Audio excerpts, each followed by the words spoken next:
안녕하세요. 상승미소입니다. 여러분, 오늘은 새로운 시도를 해보겠습니다. 오늘은 중국 상하이에서 무려 22년째 거주하면서 사업을 하시는 정경수 선생님을 인터뷰하는 내용으로 꾸며보겠습니다. 오늘은 화면은 없습니다.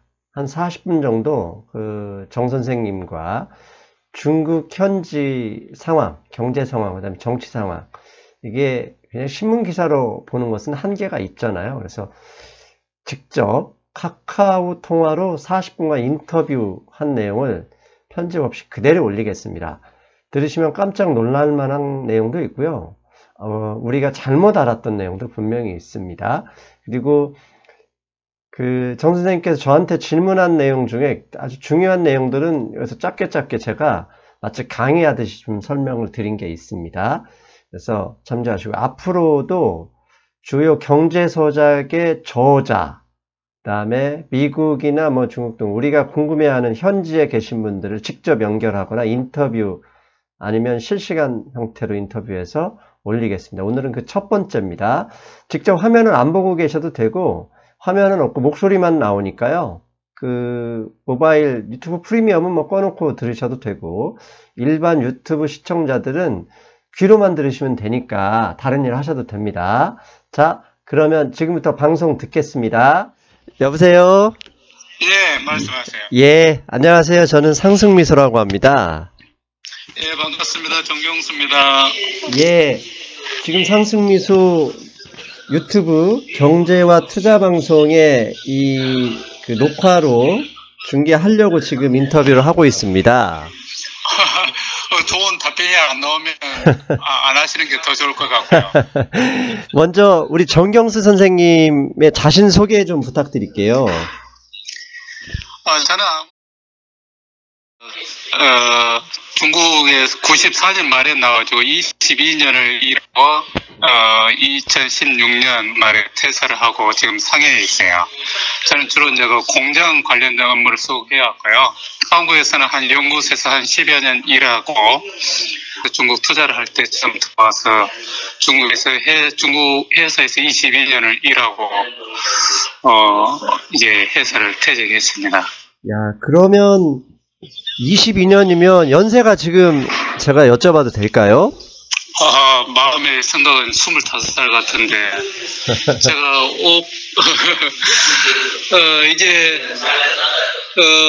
호주, 실제 나이는 57년생이에요.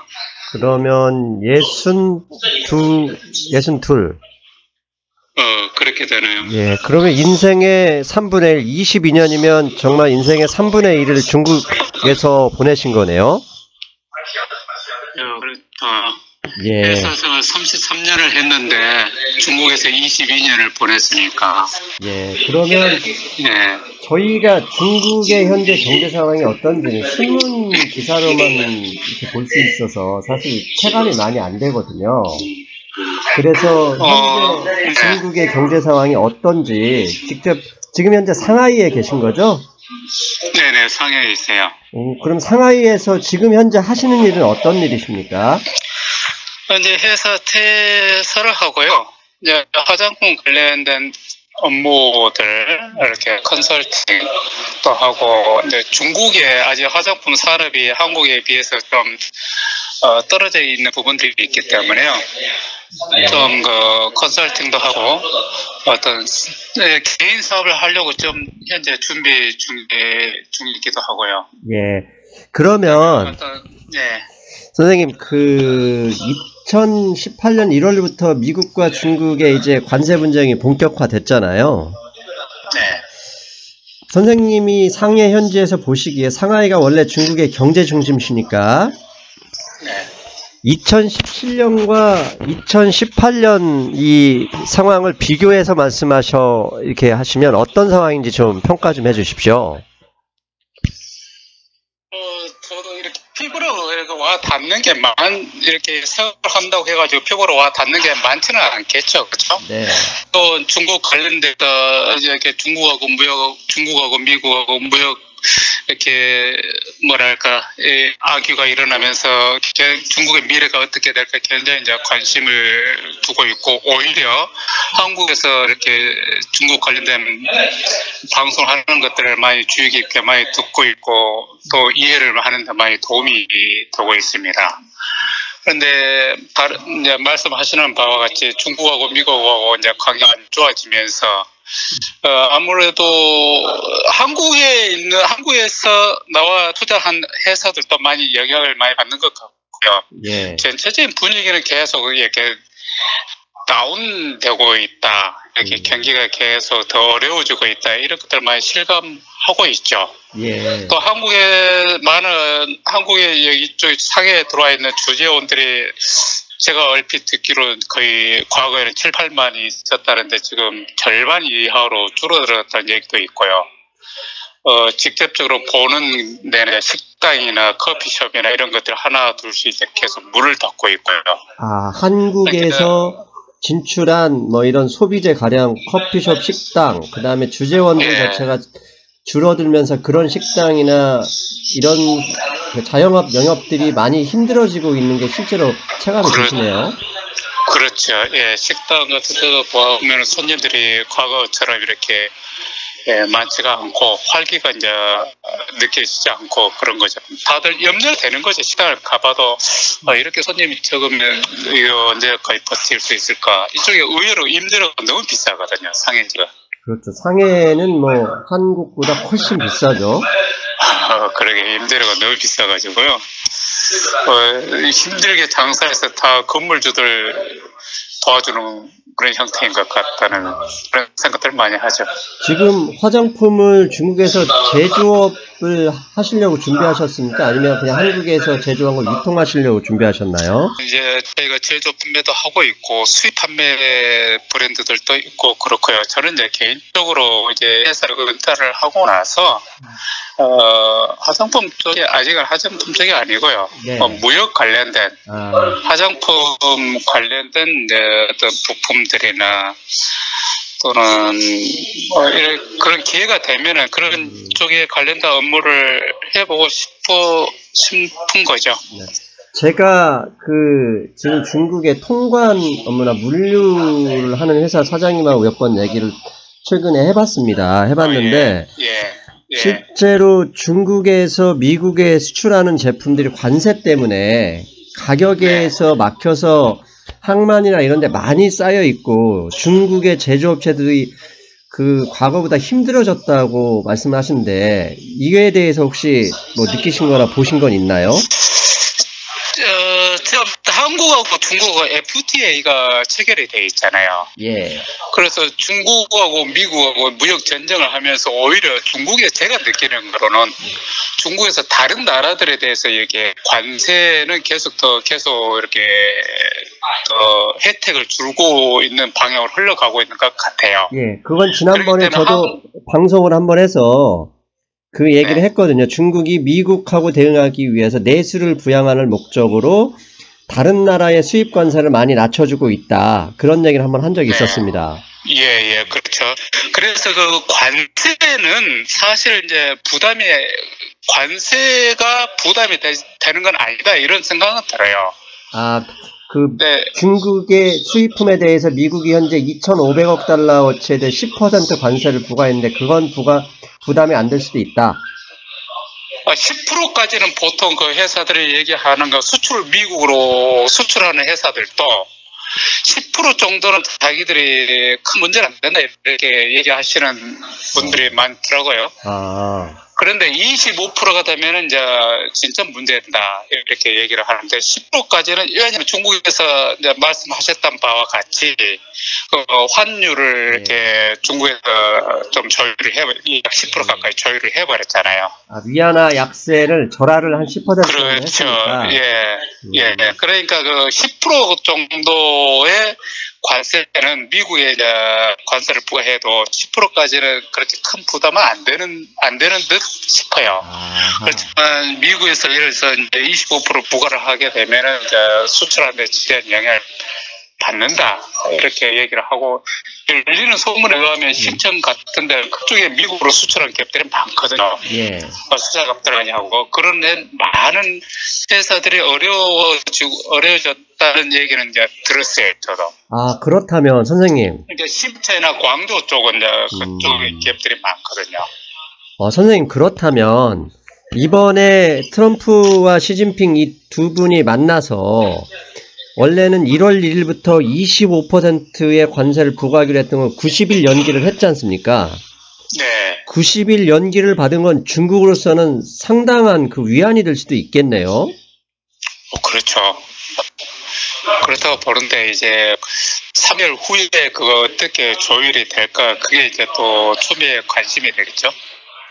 아하. 지금 현재 미국과 중국의 이 분쟁 때문에 그 중국 현지에서 이 시진핑 주석에 대한 평가는 어떻습니까? 이게 미국 때문이라고 미국에 욕을 하는 건지, 아니면 시진핑이 정치를 잘못해서 이렇게 앞으로 힘들어질 수도 있다고 생각하는지, 그게 궁금합니다. 정치적인 쪽에 대해서는 제가 문외한이기 때문에 잘 모르는데요. 네. 일단은 미국하고 이렇게 분쟁이 일어나서 미국이 이제 관세를 25% 이렇게 부과가 되고 하면은 일부적으로 이렇게 수출이 어려워져서 많은 기업들이 어려움을 당하는 그런 부분에 대해서는 중국에서 사업하시는 분들은 많이 안타까워하겠죠. 아쉬워하고. 네. 근데 시진핑은 나름대로 이제 중국이라고 하는 거대한 나라를 이제 이끌어가고 있는 지도자이기 때문에, 일반적으로 시진핑이 정권을 잡고 나서 굉장히 부정부패 세력들을 많이 척결을 했잖아요. 그러면 인기는 많이 좋겠네요. 그런 부분에 대해서는 굉장히 권력이 재창출됐다고 이렇게 보거든요. 그런데 이제 경제적인 측면에서 미국하고 이렇게 분쟁하는 형태가 돼버리니까, 이런 부분들은 이제 많은 비즈니스 하시는 분들에게는 이제 안타깝고, 또 이제 그분들은 이제 새로운 갈등을 찾는 분들이 많이 있는 것 같아요. 그러니까 일부 노동집약적인 산업들, 또 미국으로 수출하는 그런 기업들은 살 길을 계속 찾아 모색하고 있다는 그런 소문들을 많이 듣죠. 예. 현재 그 한국 기업의 경우, 그 대부분 가령 반도체 같은 경우 한국에서 반도체 수출의 60% 이상이 중국에 가지 않습니까? 네. 그런 것처럼 중국에 대한 무역 의존도가 상당히 높은데 대부분이 소비재가 아닌 부품이나 중간재 부품이지 않습니까? 네. 이런 상황에서 지금 현재 10% 관세를 부과한 상황에서는 한국 기업도 수출에 일단은 현재까지는 영향은 별로 없다고 봐야 되겠네요. 예, 저는 그렇게 봐요. 10% 관세로 인해서 영향은 크다고는 보지 않고요. 그렇지만 오히려 이런 것들이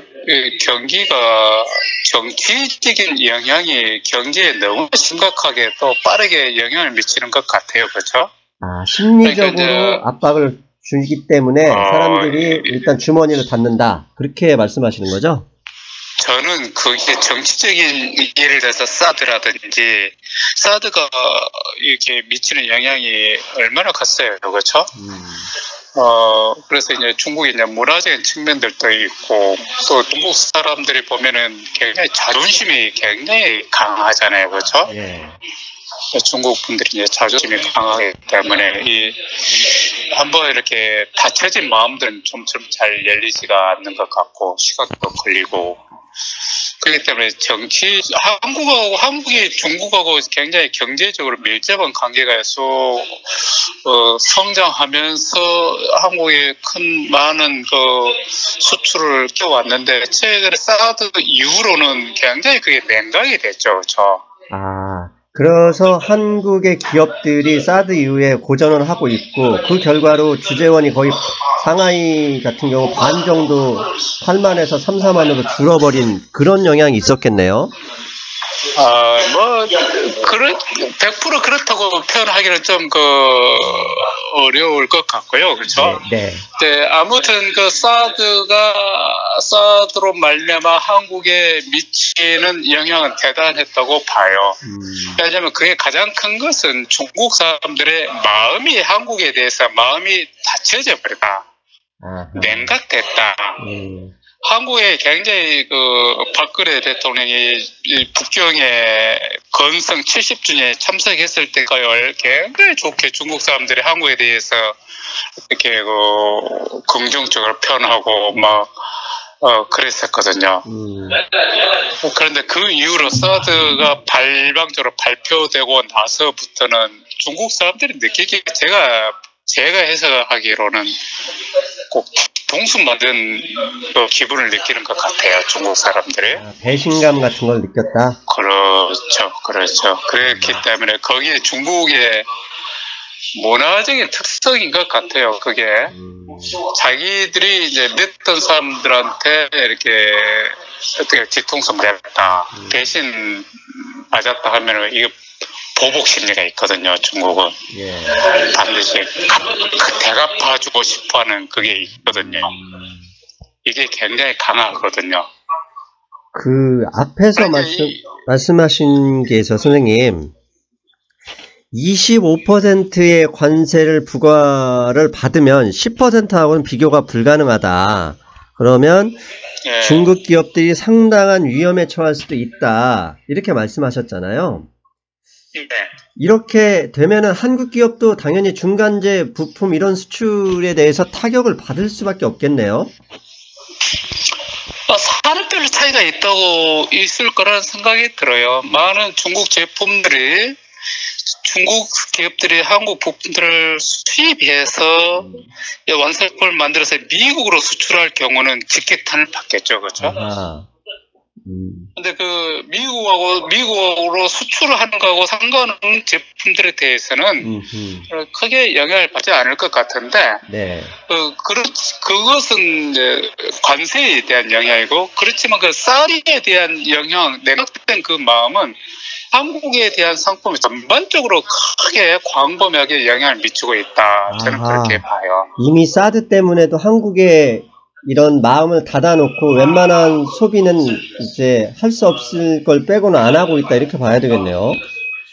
어떻게 마음을 닫았다고 하기보다는 이제 이분들이 한국에 대한 우호적인 마음의 상태들이 많이 냉각됐다. 많이 좀 기분 나쁘게 생각하는 그런 것들이 많이 이제 자기들도 모르게 그게 상당히 영향을 미치는 것 같아요. 근데 그게 이제 한국 상품들을 접근하는 태도에 이제 차이가 있는 거죠. 근데 선생님, 솔직히요, 사드는 사실 한국이 설치한 게 아니라 미국이 원해서 설치한 거지 않습니까? 한국이 이건 뭐 주한미군이 원했고 미국이 원했기 때문에 저는 설치했다고 보거든요. 그래서 한국으로서는 거부할 수 없는 조치였는데, 중국의 경우도 혹시 중국 사람들도 이건 미국이 더 센 나라기 때문에 한국도 어쩔 수 없지 않았겠냐, 이런 생각은 안 하는가 보죠? 이제 어떤 사안을 정확하게 의사 전달을 정확하게 중국 국민들이 정확하게 그걸 이해를 하고 하는 것은 쉽지가 않죠. 어떻게 언론에서 어떻게 의사 전달하느냐에 따라 가지고 이 사람들은 거기 언론에 이제 이끌려 가는 거죠. 그다음에 한국에서 사드를 발표할 때 그때 박근혜 대통령이 일방적으로 그냥 발표를 했잖아요. 제가 볼 때 그 발표했던 것이 중국을 너무 모르고 좀 더 중국의 체면을 살려주고, 어쩔 수 없이 우리가 사드를 설치를 하게 됐다고 할지라도 중국의 체면을 충분히 살려주면서 당신네들이 우리를 좀 중국의 체면을 살려주는 형태를 취해서 사드를 설치했다고 하면 더 지혜롭지 않았겠는가. 그죠. 아쉬운 문제만 있어요, 저는. 예. 그러면, 저기 사드를 설치를 했다 할지라 하지 않을 수 없는 그런, 저는 정치적으로 잘 모르겠는데, 그런 환경이 됐기 때문에 설치했겠지만은, 그 발표를 했을 때, 발표를 하는 방법에 대해서는, 너무 너무, 중국 사람들이 중국 정부에서 기분 나쁘게 받아들였던 것 같다. 예. 그래서 그것을 이제 중국 언론에 이제 그대로 이제 보도가 됐고, 그렇게 중국에서 배반 당했다고 이제 느낌이 이제 바로 그렇게 보도가 돼버리고 거고, 그러니까 중국 사람들의 마음이 일순간에 다 냉각이 되고, 우리가 배반 당했다, 뭐 이런 느낌이 많이 퍼져버린 것 같아요. 그러면 그 당시 중국 언론의 보도들이 이런 식으로 한국의 배신이나 한국 정부의 잘못이다는 그런 감정적인 기사가 많았었나 봅니다. 그게 상당히 많았다고 봐요. 그래서 나중에 소위 말하는 얼마나 많은 중국 여행객들이 한국을 갔어요, 그렇죠? 예. 여행을 다 여행객들이 하루아침에 딱 끊겼잖아요. 네. 네, 그런 거가 행동으로 나타난 거지만은 중국 정부의 원하는 방향으로 다 액션들이 이루어진 거고, 그 액션뿐만 아니라 더 중요한 것은 그들의 마음의 상태가 냉각된 상태로 계속 흘러왔다. 이게 이제 비즈니스에 엄청나게 영향을 미친 거죠. 야, 그렇다면 선생님, 기업들에게. 향후 중국이 지금 미국과의 이런 갈등 때문에 내수를 부양하려고 관세까지 낮춰주고 있는 상황이지 않습니까? 수입. 네. 그러면 내수 부양하면 결국 중국의 소비재의 매출이 늘어날 수 있는 분위기지 않습니까? 그렇다면 네. 한국의 기업들이 소비재에 직접 중국에 매출하는 게 과거에 비해서 이 사드 문제 이후에는 많이 힘들어질 수밖에 없겠네요. 그러게 중국이 이제 워낙 거대한 나라이기 때문에 이제 중국에서 내수를 부양시키려고 해도 이제 또 이제 우리 상승 리서치가 제가 쭉 듣고 있는데 중국 부채가 또 너무 심각하잖아요. 네. 내수 부양이 그렇게 중국 정부가 원하는 대로 그렇게 쉽게 이루어지겠느냐? 잘 모르겠어요. 또 내수 부양조차도 중국 사람들이 부채 상황 때문에 쉽지 않을 수도 있다. 이렇게 말씀하시는 거죠? 개인의 가소득이 계속 이제 발생하고 그러려면은 전체 사회적으로 중국에 이제 돈이 계속 이제 돌아야 되잖아요. 예. 그런데 지금 만약에 기업들이 이제 어려워지고 기업들이 이제 부채 현황이라든지 또는 뭐 부동산 주택 개발업자들이 엄청나게 집들을 많이 지어놨는데 분양 안 된 집들이 또 얼마나 많아요. 선생님, 제가 궁금한 게 있는데, 제가 이게 제대로 알고 있는지 좀, 알려주십시오. 뭐냐면, 제가 파악하기로는 중국 일반 시민들이 은행에서 한국처럼 뭐, 대출을 쉽게 일으킬 수 있는 상황이 아니라고 알고 있는데, 맞습니까?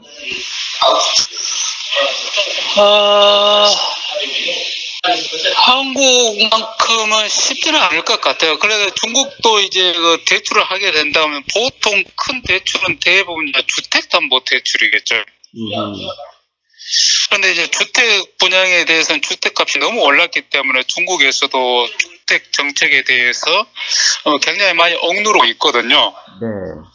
근데 이 상태에서 중국에서 이 주택을 담보로 해서 대출을 더 완화시켜주기가 쉽지는 않을 것 같아요. 왜냐하면 이미 이쪽 주택 관련해서 거품이 너무나 많이 들어가 있고, 또 이게 뭐 중국에서 굉장히 부담이 되는 부분일 수도 있기 때문에 이 부분을 더 완화시켜주기도 쉽지 않을 것 같아요. 그렇죠? 그래서 일부 제가 블로그나 중국 관련 기사를 서칭하다 보면 중국의 대출이 거의 대부분을 어차피 중국에 있는 기업은 거의 다 국영 기업이지 않습니까? 그렇죠. 국영기업들이 대출을 받고 그 돈을 다시 일종의 대부업 형태로 일반 국민이나 개인들한테 많이 고금리로 대출해줬다고 알고 있는데 이게 맞습니까?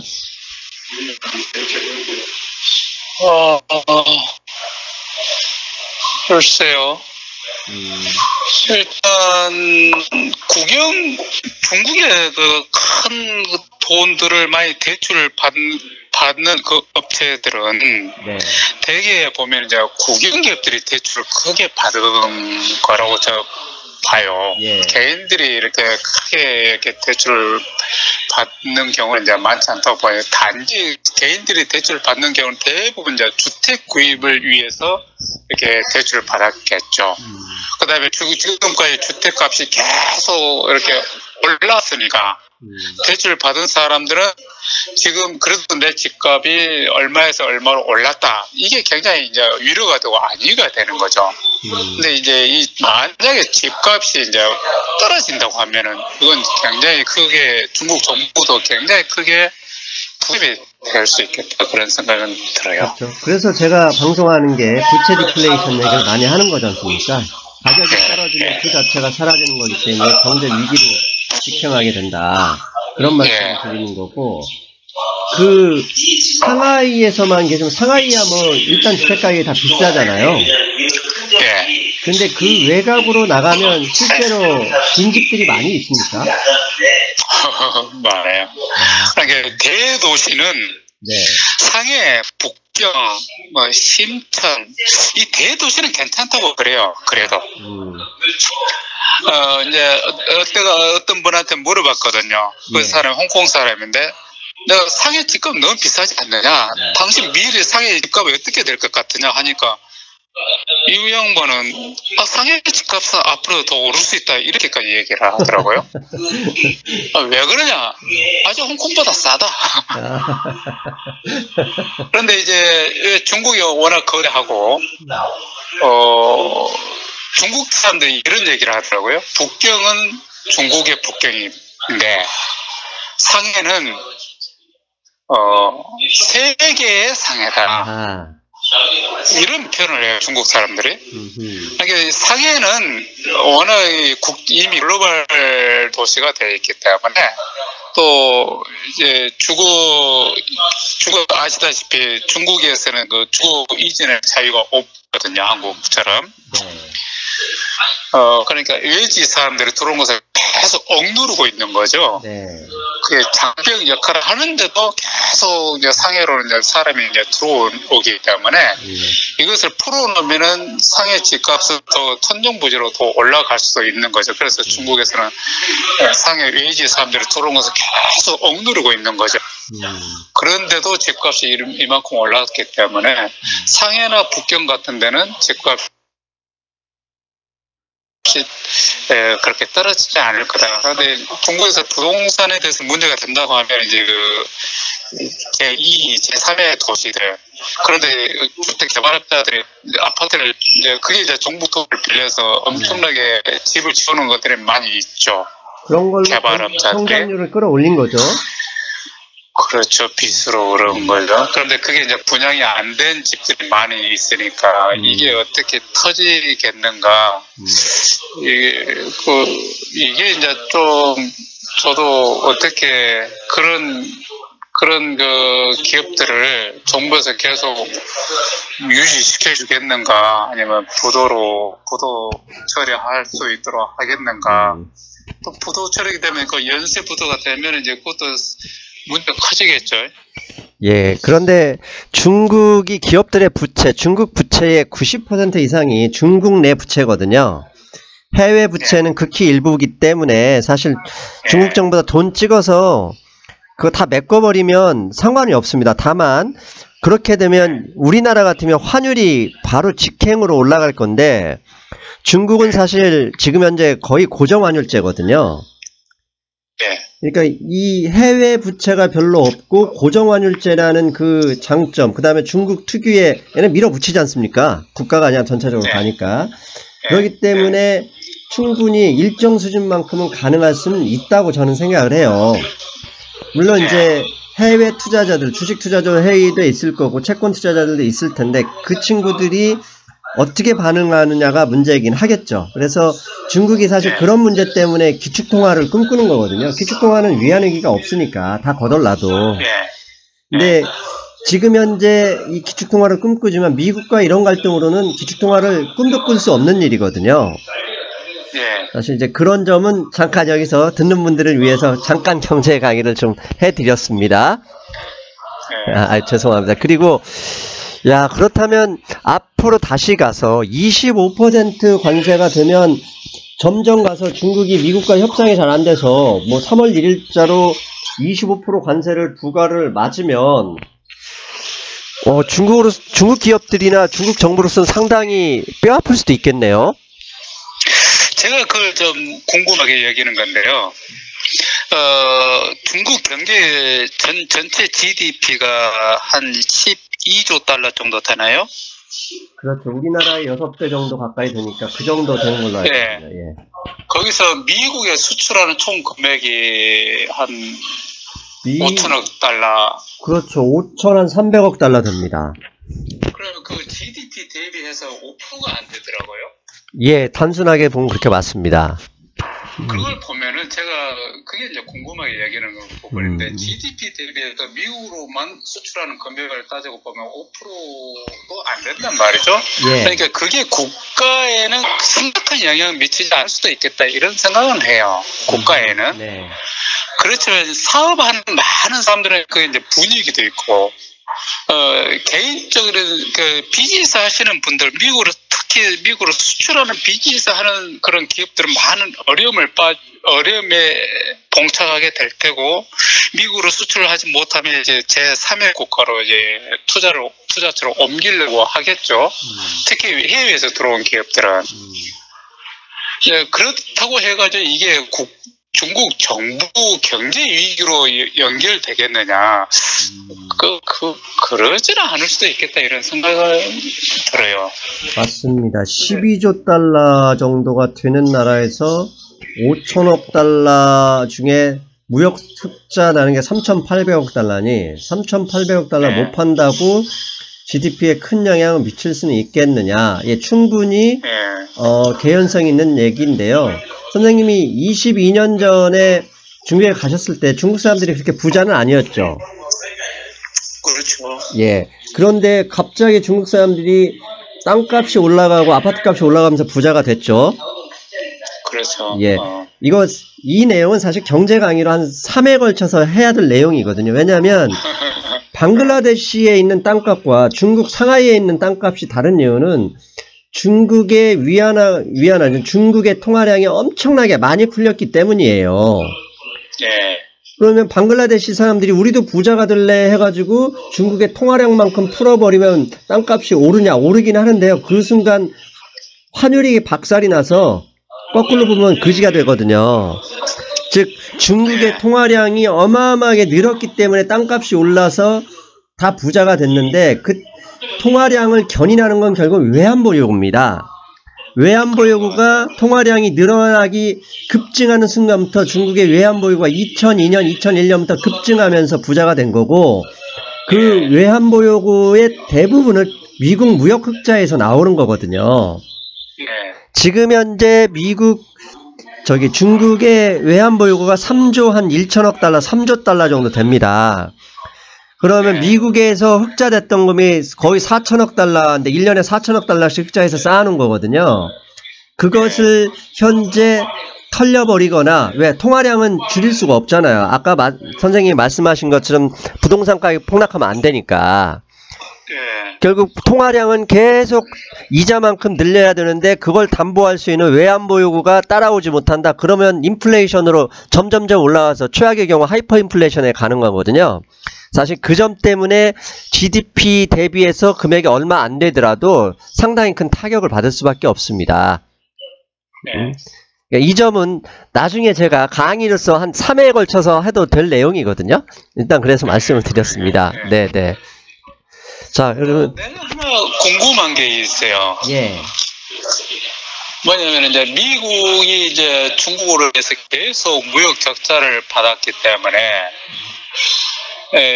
그게 이제 중국에 대해서 압력하는 수단으로 동경 플라자 협의처럼 네. 니네들 RMB를 너무 절하된 거 아니냐, RMB 가치를 상승시켜라, 이렇게 압력을 넣지 않겠는가, 이 생각을 해봤거든요. 네. 근데 중국은 이제 물론 안 듣겠지만, 그런데 제가 이제 궁금하게 여기는 것은 미국이 그렇게 압력을 동경 플라자에서 일본이 그렇게 받아들일 수밖에 없었던 이유가 있지 않았었겠어요? 그렇죠. 미국에 수출을 많이 하기 때문에 그렇습니다. 그리고 예. 미국이 패권을 쥐고 있기 때문에 예. 시키는데 안 할 수가 없거든요. 중국에도 얘네들 계속 미국으로 이렇게 수출을 하면서 니네 RMB 가치가 너무 낮으니까 RMB 가치를 상승시켜라, 이렇게 압력을 만약에 푸시를 할 경우 중국이 어쩔 수 없이 따를 수밖에 없는 조건이 될 수도 있겠는가? 나는 이게 좀 궁금하고, 중국에서 안 하려고 하겠지만은. 그렇죠. 안 하려고 아프리카에 돈 빌려주면서 거기서 수출을 좀 해보려고 하기도 하고, 그다음에 일본하고도 어떻게, 일본하고 중국은 철천지 원수 아닙니까, 사실 또. 네. 영토 문제까지 하고 있고, 그럼에도 손잡으려고 하고, 이런 것들이거든요. 네. 이거 사실, 네. 며칠 전 G20 정상회담들이 합의된 내용이 WTO 개혁 아닙니다. 예, WTO 개혁안이 뭐냐면 간단합니다. 중국 같은 나라에 개도국주의 주면 안 된다. 개도국주의를 저버리면, 지위를 저버리면 국가가 기업에 보조금 주는 것을 용인하는 거고, 그러면 국가가 거의 저리로서 보조금을 줘버리면 한국 기업이나 미국 기업들이 상대가 안 되거든요. 회계 기준이 다르기 때문에. 그리고 그런데 가만 보니까 실제로 중국의 이 제조업 능력이 어마어마하게 올라갔지 않습니까? 지금 뭐 한국은 이미 반도체를 빼고 이미 다 한국을 넘어섰다, 이렇게 평가하기도 하는데, 이런 부분에 대해서 이제 견제를 하기 위해서 사실 지금 하고 있는 패권 전쟁하고 영향이 있고요. 그러면서 그 WTO 개혁안 이런 것도 다 그런 영향이라고 봅니다, 사실. 그러니까 아주 이제 연관돼 있고, 이 안에서 이제 트럼프는 트럼프대로 재선에 유리하게끔 이용해야 되고, 시진핑은 이제 지가 독재하는 그까지 다 기반을 만들어 놓고 있잖아요. 이제 그런 거에 대해서 서로 분명히 원하는 게 있기 때문에 조심스럽게 하겠죠. 그러니까 결국 경제와 정치는 이렇게 뗄래야 뗄 수가 없잖아요. 앞에서 말씀하신 건 사드 문제도 사실 정치 문제였지만 그게 다 경제로 이어지는 것처럼. 아마 중국과 미국도 같은 영향일 거라고 봅니다. 그러게요. 정치가 경제에 너무 크게 영향을 미친다, 이걸 많이 느껴요. 벌써 36분이나 지났습니다. 그렇습니까? 마지막으로 제가 한 가지만 더 여쭙고 싶습니다. 과거 우리나라 같은 경우는 미제다, 일제다 그러면 엄청 좋은 제품이다 해가지고 막 부러워하고 이랬잖아요. 현재 중국 소비자들은 어떤 상황입니까? 한국산이야 화장품을 좋아한다 하지만 일반 전자제품이나 자동차 이런 거에서 미제나 한국산, 일산 이런 데에 대한 그 선호도는 어떻습니까? 중국에서 지금 전 세계적으로 세계적인 브랜드, 명품이 가장 많이 구매하는 소비자들이 중국 고객이라고 그러잖아요. 그러니까 이제 브랜드 파워가 있는 게 이제 굉장히 중요하죠. 중국 사람들은 사람의 심리가 다 그렇지 않겠어요? 좋은 것을 갖고 싶어 하는 거. 맞죠. 그런데 과거에는 그게 이제 더 컸죠. 왜냐하면 중국 상품들이 너무 형편이 없었기 때문에. 그런데 현재는 중국의 메이드 인 차이나가 과거의 메이드 인 차이나가 아니잖아요. 계속 갈수록 이제 중국에도 이제 메이드 인 차이나 제품들 품질이 계속 올라가고 있단 말이죠. 방금 말씀하신 것처럼 반도체 빼고 거의 모든 제품이 이제 세계적인 거의 명품들도 중국에서 만든 게 많아요, 지금은. 그러니까 그런 기술들이 중국에 다 이제 흘러 들어간다고 보는 거죠. 그렇기 때문에 이제 그 해외에 한국 메이드 인 코리아의 그 제품들의 선호도가 또는 메이드 인 뭐 재팬이나 미국이나 이런 선호도들이 점점 더 약해져 가는 것 같다. 그래서 우리가 옛날에 한국 여자들이 프랑스제 화장품을 얼마나 선호하고 그랬어요, 그렇죠? 맞습니다. 그게 얼마나 뜨겁게 열망을 했어요. 그런데 그게 지금은 이제 그렇지는 않잖아요. 예. 중국도 이제 불과 한 몇 년 전만 하더라도 메이드 인 코리아 화장품들 얼마나 선호했어요. 그런데 그게 이제 포지셔닝, 그 상품에 대한 가치, 이것은 그 레벨은 고객들의 마음속에 누가 얘기 안 해도 자연적으로 매겨지는 것 같아요. 근데 아직까지도 이제 한국 화장품 중국의 소비자들에게 이제 더 중국 제품에 비해서는 선호되고 있지만은 이게 얼마나 더 오래 가겠는가.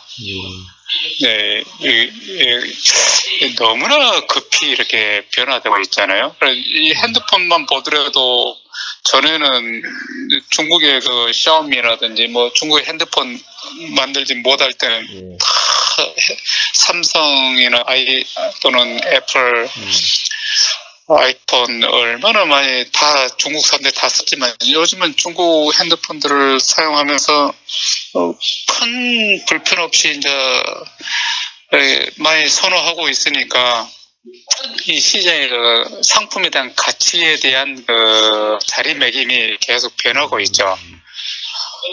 그래서 이제 이게 한국 제품이 계속 선호되려면 이게 문화적인 가치를 계속 올리는 건 굉장히 중요할 것 같아요. 문화적인 가치. 브랜드 가치. 예, 브랜드 가치. 그래서 진짜 잘해야죠. 벌써 40분인데 마지막으로 딱 하나만 더 질문하고 마칠게요. 사실 저도 한국 사람이기 때문에 이번에 미국에 의해서 중국이 사실 많은 나쁜 짓 했지 않습니까? 경제적으로 기술을 훔치거나. 그래서 미국한테 많이 깨져서 좀 한국을 넘어섰거나 아니면 따라오려고 하는 산업들이 좀 주저앉았으면 하는 마음이 사실 내심 있습니다. 솔직한 마음으로.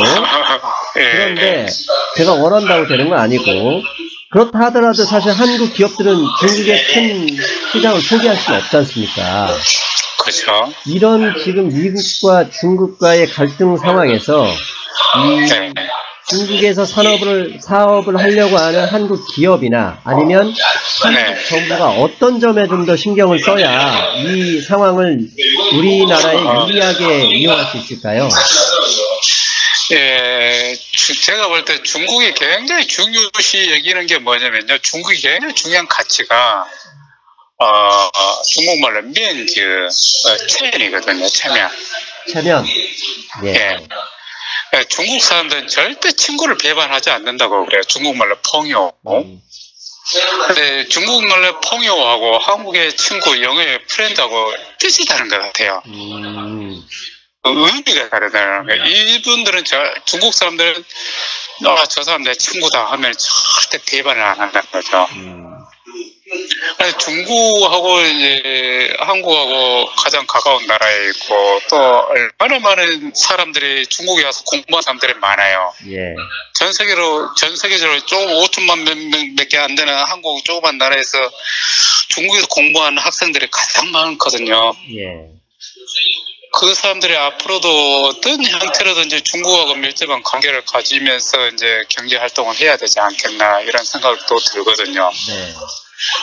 또 얼마나 많은 학생들이 중국 학생들 한국에 가서 공부하고 있어요.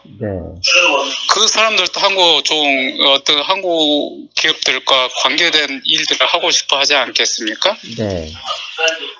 그렇다고 하면 이제 중국을 계속 비난하지 말고 중국을 얕보지 말고 중국이 좋은 친구가 되어주는 것은 필요하다 이런 생각이 들어요. 체면도 서로 살려주면서 좋은 친구가 되는 어떤 그 지혜로운 방법들을 찾으면 좋겠다. 이제 정치적으로도 중국하고 좋은 관계를 가지는 것이 굉장히 중요하다고 보고 또 중국의 문화를 깊이 잘 이해하는 게 굉장히 중요하지 않겠나 이런 생각이 예, 들어요. 알겠습니다. 예, 알겠습니다. 저부터도 앞으로는 좀 더 감정적으로 한국인의 마음이 아니라 좀 더 객관적인 자세에서 그 선생님 말씀하신 것을 염두에 두고 방송을 한번 만들어 보겠습니다. 네. 네. 일단 오늘 벌써 40분 넘게 통화를 했고 방송에 안 나가는 것까지 하면 저 1시간을 넘게 카카오톡으로 통화를 했는데요. 먼저 네. 감사 인사, 고맙다는 인사 말씀드리겠습니다. 먼저 마지막으로 인사 한마디 하시죠. 제가 너무 감사드리고요. 예, 상승미술을 통해서 많이 배우고 있고 또 공부를 하고 있고 제가 이런 경제 관련된 지식들을 젊었을 때 좀 공부를 하고 이해했다면 얼마나 좋았을까 그런 아쉬움이 많이 있습니다. 너무 감사하고 있습니다. 예, 그러면 일단 여기서 인사를 드릴게요. 고맙습니다, 네. 선생님. 네, 다 들으셨죠? 저는 상당히 긴장도 하고 재미도 있었습니다. 마치 제가 실제 공중파 방송의 사회자인 것 같아서요. 이게 재밌다. 다 들어보니까 나도 좀 하는데 이런 생각을 했습니다. 여러분도 저와 같은 생각이셨으면 좋겠습니다. 오늘은 여기까지고요. 조만간 주요 경제서적의 저자, 그 다음에 뭐 환율 전문가 이런 분들 제 방송에 한 분씩 한 달에 두세 번이든 한두 번이든 꼭 초대해서 지금까지 포맷과는 좀 다른 알찬 시간을 만들어 보겠습니다. 오늘 끝까지 들어주셔서 고맙습니다. 여러분 안녕.